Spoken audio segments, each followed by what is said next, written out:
కాంగ్రెస్ పాలనలో కరెంటు కష్టాలు కొనసాగుతున్నాయి. మెదక్ జిల్లా చేగుంట మండలం కర్ణంపల్లి గ్రామ శివార్లోని విద్యుత్ సబ్స్టేషన్ వద్ద గ్రామస్తులు ఆందోళనకు దిగారు. నిత్యం కరెంటు కోతలతో గ్రామస్తులు ఆగ్రహం వ్యక్తం చేస్తున్నారు. కరెంటు వైర్లు తెగి రోడ్డు మీద పడుతున్నాయని ఎన్నిసార్లు చెప్పినా అధికారులు పట్టించుకోవట్లేదని మండిపడ్డారు.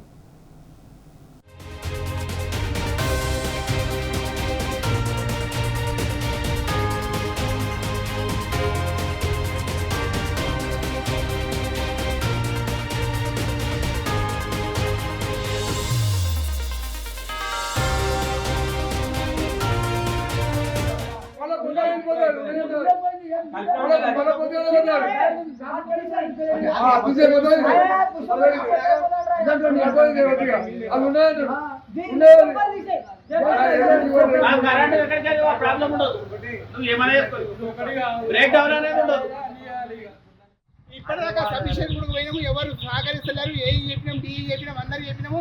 ఈ మొత్తం మీద ఈ జైలు సహా ఉంది. ఏడాది అవుతుంది ట్రాన్స్ఫరం తీసుకొచ్చి చేస్తలేరు. ఇవన్నీ చేసుకోవడం కారణము చాలా ఇబ్బందితో ఉన్నది. ఇది మొత్తం తొందరగా దీన్ని చేయాలని కోరుతున్నాం. స్కూల్ పిల్లలు